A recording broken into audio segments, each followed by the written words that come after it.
যেতিয়াই তোমালোকৰ ৰিজাল্ট ঘোষণা কৰিব তেতিয়াই তোমালোকে যিকোনো এটা ব্ৰাউজাৰ নাইবা গুগলত চাৰ্চ কৰিবা এক্সাম চৰকাৰী ৰিজাল্ট ইনফো আছাম বুলি এনেদৰে চাৰ্চ কৰাৰ লগে লগে প্ৰথমতে তোমালোকে এটা নিশ্চয় ৱেবছাইট দেখিবৰ কাৰণে পাইছা যাৰ নাম হৈছে এক্সাম চৰকাৰী ৰিজাল্ট ইনফো গতিকে এই ৱেবছাইটটোত আমি এবাৰ চুই দিম চুই দিয়াৰ লগে লগে তোমালোকৰ এনেধৰণৰ অপেন হ'ব নিশ্চয় তোমালোকে দেখিছা গতিকে ইয়াত তোমালোকে অসমৰ লগতে বিভিন্ন ৰাজ্যৰ ৰিজাল্ট চাব পাৰিবা ইয়াত নিশ্চয় দেখিছা লিখা হৈছে ইউপি লিখা হৈছে তাৰপাছত ঝাৰখণ্ড লিখা আছে উৰিষ্যা লিখা হৈছে তাৰপাছত মুঠৰ ওপৰত মানে অসমৰ লগতে বিভিন্ন তোমালোকে ষ্টেটৰ ইয়াত ৰিজাল্ট চাবৰ কাৰণে সক্ষম হ'বা গতিকে এই ৱেবছাইটটো অপেন কৰি ল'বা অপেন কৰাৰ পাছতে কি কৰিবা আমি যেহেতু অসমৰ হয় অসমৰ ৰিজাল্ট চাম গতিকে আমি এতিয়া কি কৰিম আছাম HS12 ক্লাছ ৰিজাল্ট যে লিখা হৈছে তাত আমি এবাৰ চুই দিম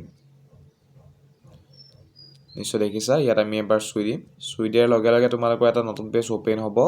য'ত কিবা কিবি লিখা থাকিব সো এইখিনি ইমান বেছি ইম্পৰ্টেণ্ট নহয় আমাৰ কাৰণে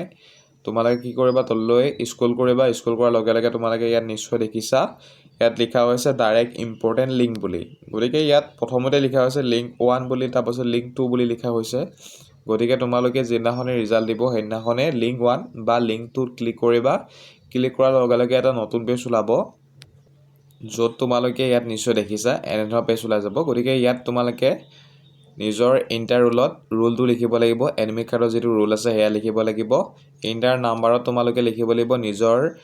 নংটো আৰু ইণ্টাৰ RAG নঙত লিখিব লাগিব তোমালোকৰ ৰেজিষ্ট্ৰেশ্যন নংটো তাৰপাছত গ'টোত ক্লিক কৰি দিয়াৰ লগে লগে তোমালোকৰ যি মাৰ্কশ্বিট সেয়া ওলাই আহিব আৰু তাৰ জৰিয়তে তোমালোকে গম পাব পাৰিবা যে তোমালোকৰ ৰিজাল্ট কি হ'ল তোমালোকে first division second division third division কিহত পাছ কৰিলে তোমালোকে গম পাই যাবা গতিকে ছাত্ৰ ছাত্ৰীসকল যেহেতু বৰ্তমান সময়ত তোমালোকৰ ৰিজাল্ট ঘোষণা নাই কৰা আৰু ভিডিঅ'টো বনোৱা টাইমত কোন ধৰণৰ আপডেট অহা নাই যে কেতিয়া তোমালোকৰ ৰিজাল্ট দিব সো বৰ্তমান সময়ত তোমালোকে এই ৱেবছাইটত গৈ পিনি কোনো ধৰণৰ লাভ নাই ঠিক আছে যেতিয়াই ৰিজাল্ট দিব সেইদিনাখনে তোমালোকে যাবা আৰু সেইদিনাখনে তোমালোকে মই দিয়া প্ৰচেছটোৰ জৰিয়তে নিজৰ ৰিজাল্টটো চাব পাৰিবা গতিকে আজি আমাৰ এই ভিডিঅ'টো ইমানে সমাপ্ত কৰিছোঁ ভিডিঅ'টো চোৱাৰ কাৰণে তোমালোকক ধন্যবাদ